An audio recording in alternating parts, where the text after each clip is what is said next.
It's the Extra Points Fantasy Football Show, the place where you receive expert fantasy advice for champions.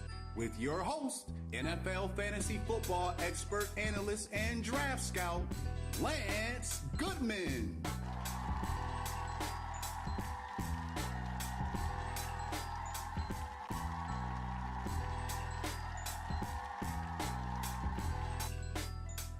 Hello, NFL football fans, fantasy football owners. Welcome back to the Extra Points Fantasy Football Show, the place where you get expert fantasy advice for champions.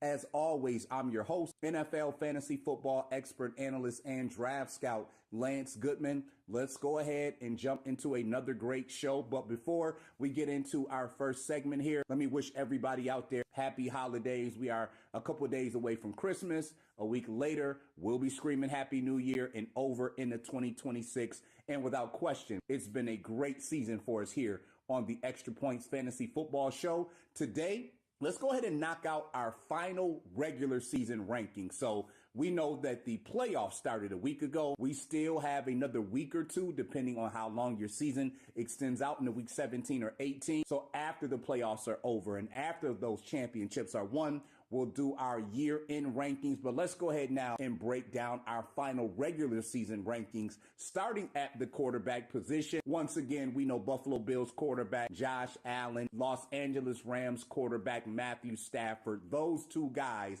are the two main quarterbacks who led your team to a fantasy football successful season. Right behind them, we're talking about Drake May, Dak Prescott, Jalen Hurts, Jared Goff, Bo Nix, Justin Herbert, Trevor Lawrence, Caleb Williams rounding out our top 10. I think when you look at those guys, and we'll start with our top 5, Josh Allen, Matthew Stafford, Drake May, the most consistent. Jalen Hurts with his rushing touchdowns. I think you can loop him in right as well. Dak Prescott, Jared Goff, Bo Nix certainly had some monster games. May have struggled with consistency just a little bit, but when those guys were dialed in and putting up the big numbers, they were a huge impact to your fantasy football teams. And then I think when you look at Justin Herbert, Trevor Lawrence, Caleb Williams, consistent for the most part. I think when you look at Justin Herbert, Caleb Williams, those guys more on the front end and middle of the season. Trevor Lawrence of the Jacksonville Jaguars has certainly gotten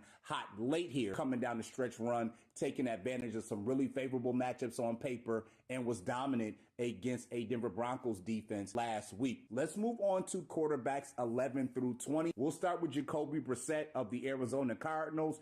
Took over for Kyler Murray, had led the NFL since around week 8, averaging 308 passing yards per contest, had really been on fire until last week's game where he came back to life against the Atlanta Falcons. But for fantasy football owners who needed some help at the quarterback position or picked up a hot waiver wire grab, Jacoby Brissett from weeks, the middle of the season up until last week have been a very viable play and had actually worked his way into our top 5 to 10 fantasy rankings the last month of the season. Now let's take a look at some of the combination quarterbacks that you're seeing throughout the course of the season. We know that Brock Purdy of the San Francisco 49ers, Joe Burrow of the Cincinnati Bengals, both of those guys started the season in my top 10. Both of those guys were Cincinnati and the 49ers quarterbacks respectively, but injuries to both of those guys had them out for the majority of the first part of the season, or really the majority of the season. In their absence, it was Joe Flacco for the Cincinnati Bengals, who certainly had a stretch run where he was a top 5 to 10 fantasy quarterback. And we know Mac Jones, in replacement of Brock Purdy for the 49ers, did an excellent job and held it down for a lot of fantasy owners. So both of those guys in their starters' absences filled in admirably. And then Joe Burrow last week at Miami lit it up. Brock Purdy has been on fire the last couple weeks, dating back to his return game against the Arizona Cardinals. Now let's work our way down through the rest of the list. And throughout the course of the season, when you look at Jordan Love of the Green Bay Packers, Daniel Jones of the Indianapolis Colts, Sam Darnold, Baker Mayfield, I want to stop right there. Fantasy football is a season that has a bunch of seasons within it. So when you look at Daniel Jones, started off extremely hot. The same for Baker Mayfield. Daniel Jones slowed down around the middle of the season, ended up with an injury. He's out for the rest of the year. Baker Mayfield started off extremely hot, has cooled off immensely the last month and a half of the season. So if you were able to have those guys starting, maybe the first 4 weeks for Mayfield, the first 2 months for Daniel Jones, did a lot of great things for you. When you look at Sam Darnold, when you look at Jordan Love, those guys, when you had them in the right weeks, put up some monster numbers for your team. And then when we get down to Aaron Rodgers, Lamar Jackson, Patrick Mahomes, the same holds true. If you could catch them at the right time, they would put up the big numbers for you. And particularly, we know Lamar Jackson struggled with injuries, missed a lot of the season. Patrick Mahomes, inconsistent but steady. You had to really catch him at the right time. Aaron Rodgers is the guy that stands out on our list here because if you were able to catch him at the right time, and let's say you were in a 2-quarterback league, you suffered an injury maybe to a Brock Purdy, to a Joe Burrow, to a Kyler Murray, to a Lamar Jackson. Rodgers in the right games and situations was able to get you those 250 passing yards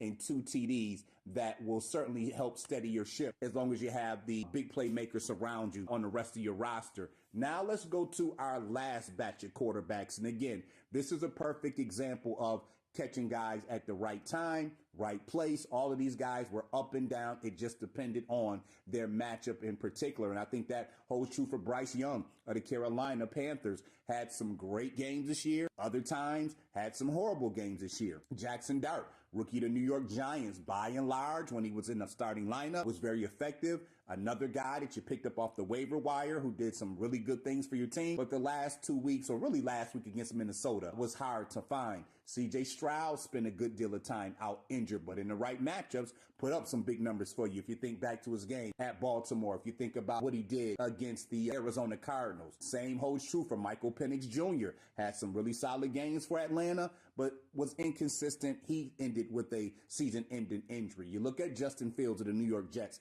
got off to a nice start, but became shaky and untrustworthy and eventually benched and out of the lineup down the stretch. And then we already knew that guys like Geno Smith, Tua Tagovailoa, J.J. McCarthy, those guys were going to be inconsistent, spot play. You really had to catch them at the right time. And when you hear me talking about these quarterbacks, catching them at the right time, the right place, unless they're in that upper echelon of our top 10 to maybe 12, 13 quarterbacks, it may have been extremely difficult to catch them in the right game and situation because they're not trustworthy and not guys who are pegged in as starters. So unless you were in a franchise league, a super deep league, a 2-quarterback league, a super flex league where you could have 2 quarterbacks in your lineup, very unlikely that you were able to catch these guys, at least in normal fantasy football, maybe in daily fantasy or prop bets. And then as we get down to our bottom tier, we know that the quarterback situation in New Orleans, we know that rookie Cam Ward for Tennessee, we know that Dylan Gabriel and Shedeur Sanders for Cleveland. Neither one of those guys started. It was Joe Flacco. Been a revolving door there. And then probably one of your biggest disappointments outside of Lamar Jackson, outside of Kyler Murray this year, was going to be Jaden Daniels, quarterback of the Washington Commanders. Injuries kept him off the field the majority of the year. And he was a guy who was in our top 5 and a threat to Josh Allen to potentially take over that top spot. All right, we're going to run to a quick break. When we come back, it'll be more of the Extra Points Fantasy Football.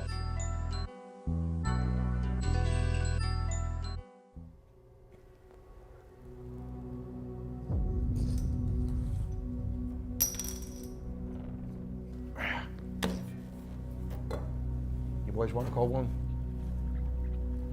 Sure.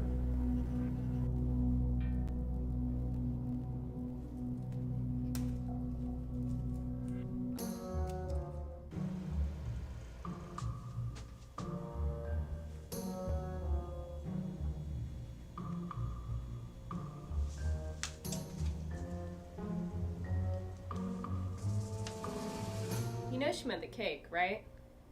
Okay, some things are meant to be silly, but choosing Web Interactive Technologies to host your business online is like the opposite of silly.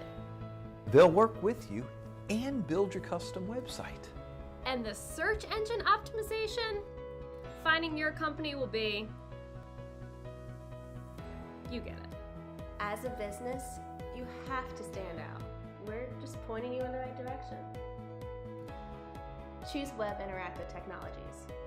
Don't be silly. All right, NFL football fans, fantasy football owners, welcome back to the Extra Points Fantasy Football Show, the place where you've been getting expert fantasy advice for champions all year long. Once again, happy holidays to everyone as we are in the last 2 weeks of the year before we're heading over into 2026. Let's go ahead and jump back into our final regular season rankings. We're now focused on the running back position. And when we're talking about running backs, let's take a look at our top 10. And we're focused on consistency, PPR value, draft positioning, where you were able to land these guys. So we know Bijan Robinson of the Atlanta Falcons, Jahmyr Gibbs of the Detroit Lions, Christian McCaffrey of the San Francisco 49ers. All three of those guys been stellar all year long from start to ending. Sure, Robinson, Gibbs had a couple off games. I think McCaffrey's usage in the passing game overall and his ability just to get in the end zone probably made him the most consistent from beginning to end. But when you talk about Bijan Robinson, Jahmyr Gibbs, Christian McCaffrey, if you were able to surround those guys with the right pieces as far as your quarterback and wide receiver positions, without question, your team should have made the playoffs if they were able to stay healthy. So great job by those three. Now, when we talk about Jonathan Taylor, when we talk about Devon Achane, when we talk about James Cook, those three guys taken maybe in a little bit later in mid-second round, third round, depending on some 10-man league. They might even been able to land James Cook at the top of the fourth. But if you look at the type of damage that those guys have done, especially if you were able to pair one of those guys up with Robinson, Gibbs, or McCaffrey, what a 1-2 punch you had at the running back position. So those top six guys right there, and Robinson, Gibbs, John Taylor, Christian McCaffrey, Devon Achane, James Cook, those guys were absolutely electrifying and amazing and pumped in the big fantasy football numbers for your team on a weekly basis, and that was without a doubt. Rounding out our top 10, other guys who were by and large very consistent, had a nose for the end zone. We're talking about Josh Jacobs of the Green Bay Packers.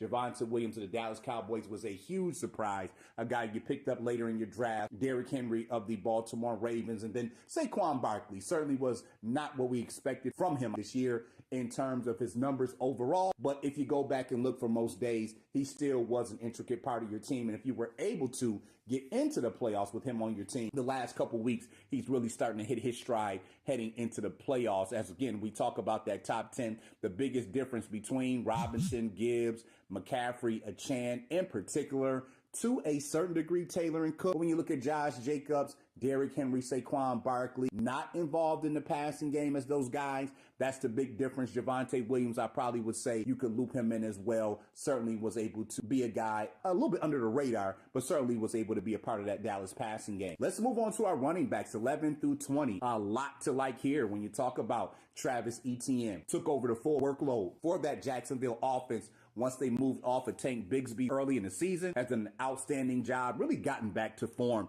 If you remember a couple years ago when he got off to a really hot start, had a strong season, kind of flailed out at the end of the year due to injury, but this guy is super talented and is at the heart of that Jacksonville offense, also picking up steam with his receiving touchdown, which has been a huge lift to owners' lineups late in the season. Kyron Williams, although splitting the workload with Blake Corum, still over 1,100 rushing yards, double digits in TDs again. This guy is an absolute baller with that Los Angeles Rams offense. Chase Brown was one of our guys who we thought would be right exactly where he's at right now. Number 13 coming into the season. Can't remember, but if he wasn't in my initial top 10, was right on the cusp. The injury to Joe Burrow and the Bengals suspect offensive line kept Chase Brown in the shadows for the first part of the season. But if you look at what he's done the last 2 months, especially the last month, once Joe Burrow has gotten back into the fold, once Cincinnati had some better matchups on paper, Chase Brown has become a major player and a guy, again, who in fantasy football, when some of your star players are struggling, if you've got enough quality depth, if you're using the waiver wire properly, if you got other pieces around you, if you can just get yourself into the dance, some of these guys have been a major player. And that certainly holds true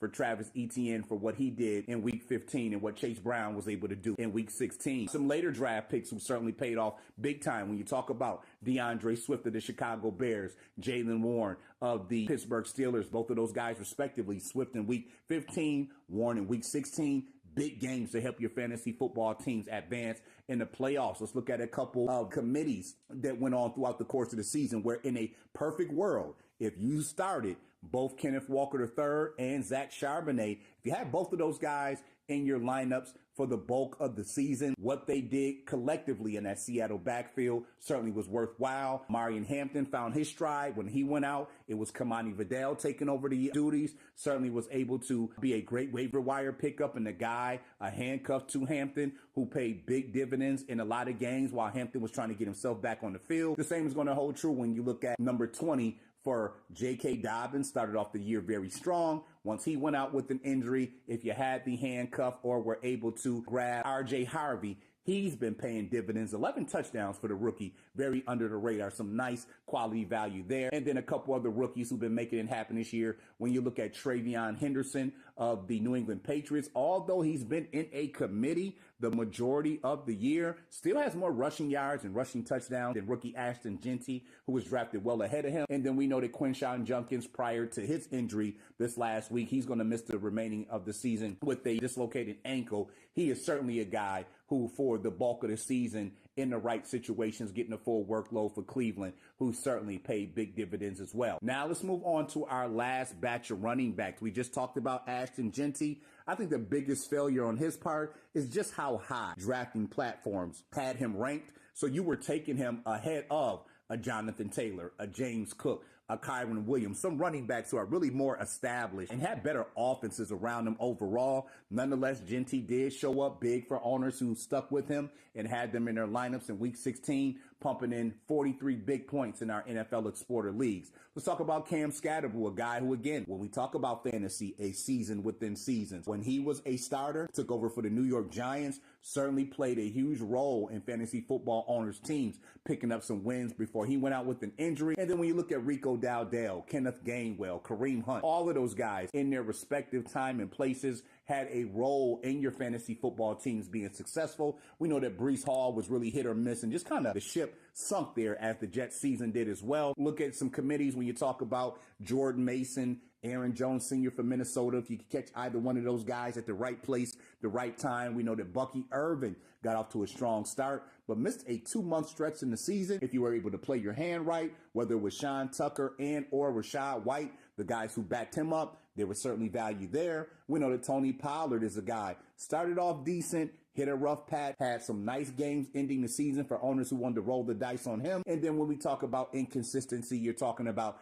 that Houston backfield with Nick Chubb, Woody Marks. There were certainly some good days, but more bad days. We know that James Conner was expected to have a big year for Arizona, went down early in the season. So you've been kind of trying to hold face and shuffle those Arizona running backs, whether it was Bam Knight or Michael Carter or Emari Demercado. Probably very hard to catch those guys at the right time. We knew it was going to be messy in Washington, but again, if you were able to capitalize, which probably was very difficult to do, but it was either rookie Ja'Cory Krosky-Merritt or Chris Rodriguez. And then for the New Orleans Saints, we know that Alvin Kamara got off to a strong start, but by the time the middle of the season had come, injuries and just lackluster play wore him down. And then if you were able to pick up Devin Neal, the backup running back for the Saints, in some inopportune situations, he may have paid some dividends for your team as well. All right, that is going to wrap up that segment. When we come back, it'll be more of the Extra Points Fantasy Football Show, so don't you go in.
NFL football fans, fantasy football owners, welcome back to the Extra Points. Let's go ahead and wrap up our show today by taking a look at our final regular season rankings for the wide receiver position. By and large, these are the names that you've been seeing all year long. Our guys rank 1 through 10. When you talk about Puka Nacua, Jackson Smith-Njigba, Amon-Ra St. Brown, George Pickens, all of those guys pumping in the big numbers for your fantasy football teams this year. Same holds true for Jamar Chase. Devonta Adams coming into week 17, leading the NFL with 14 receiving TDs, although he'll probably miss the remainder of the season with that hamstring injury. How about Chris Olave of the New Orleans Saints, a guy who was drafted later in rounds? A lot of question marks around him based on the inconsistent and inexperienced quarterback play out in New Orleans, but showed improved and ended up being one of the top value picks fantasy football owners in this year's draft. And then these last three guys on the list, I have them there because if they were not injured, if you look at their numbers, and we know that these guys are big-time playmakers, if these guys did not suffer injuries, I think they'd be right in that top 10 when you talk about Drake London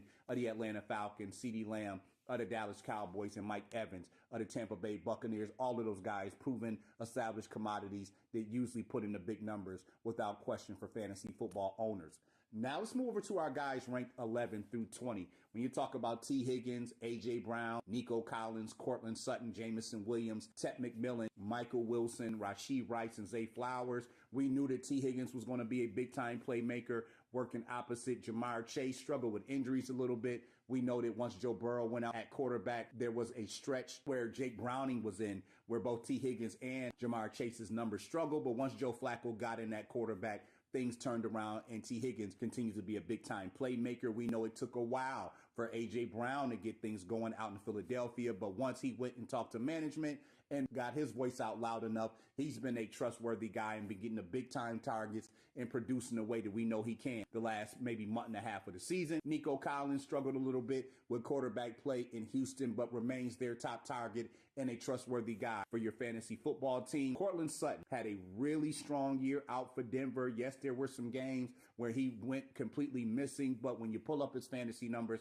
hard to argue what he's done, especially over the last 3 weeks where he's on a streak of 3 straight games with touchdown receptions. Another guy who took really long to get it going, Jameson Williams for the Detroit Lions, but once he got it going, man, it's been hard to stop him. He's been an excellent play for fantasy football owners who were able to sustain the slow start for him, or if owners got fed up and dropped him, if you picked him up off the waiver wire, what a late addition to your team that he's been. Ted McMillan should certainly be in the runnings for Offensive Rookie of the Year. Looks every part of what we thought he'd be out there with suspect play for the Carolina Panthers. How about Michael Wilson coming on late? But again, we talk about seasons within the season for fantasy football, and with the injuries to Marvin Harrison Jr., he became Jacoby Brissett's main target, and this guy has been an ultimate performer the rest of the season. Will be interesting to see if he can keep it up next year for Arizona, which would be a huge boost to their offense. We know Rashee Rice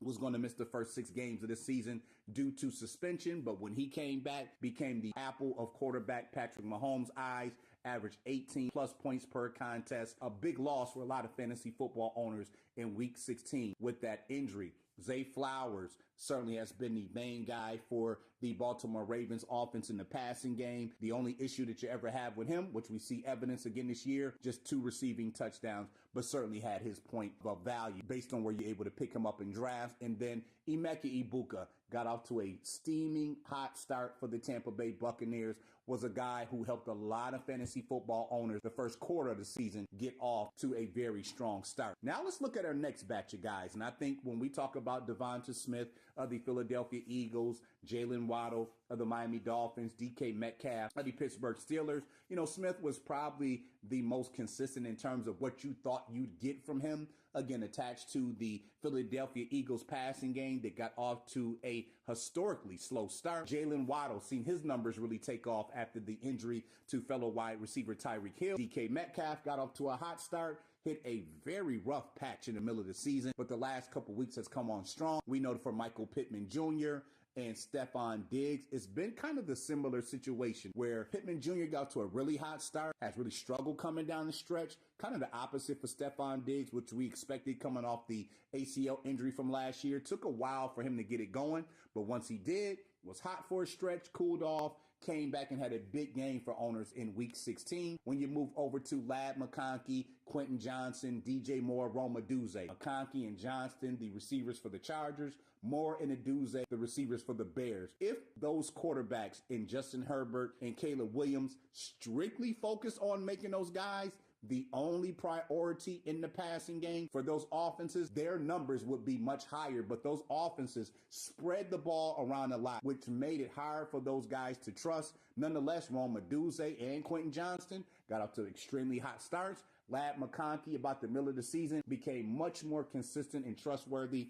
DJ Moore is the guy who got really spotty and hard to trust, but with Odunze being out of the lineup the last couple weeks, has really come on strong. And then Khalil Shakir. This is a guy to me right now for the Buffalo Bills who, again, has been consistent enough considering the Bills truly don't have a number one receiver. So when we kind of looked at that last batch of receivers here, when we were talking about starting with Devonta Smith all the way down to Khalil Shakir, this was really not about talent. It was more about inconsistency and trust issues due to the results that we've seen in regards to those guys' performances on the football field. But all of those guys, under the right circumstances and situations with a heavy amount of targets, don't get me wrong, can be very productive in the NFL.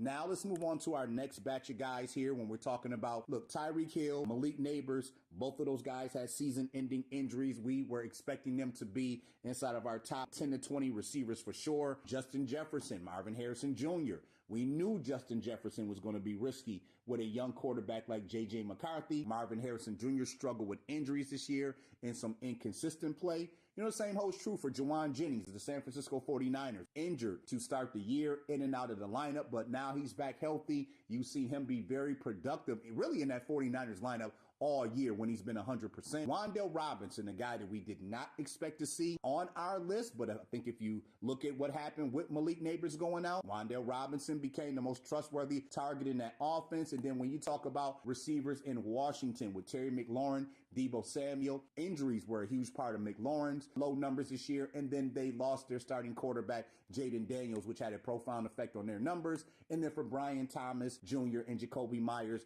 for the Jacksonville Jaguars, both of those guys struggle with inconsistency. Thomas due to injuries. Myers started off in Vegas. I think that's a tandem that we need to really keep our eyes on for next season. And then when we get to our last batch of guys here, Garrett Wilson, another guy that if it weren't for injuries and inconsistent quarterback play, we'd expect to see his numbers higher. And then if you could catch these players here at the right place, at the right time, they could certainly help your fantasy football teams when we split the season up into quarters and frames. So we want to give an honorable mention to Troy Franklin, Keenan Allen, Romeo Doubs, and Christian Watson, that combination in Green Bay.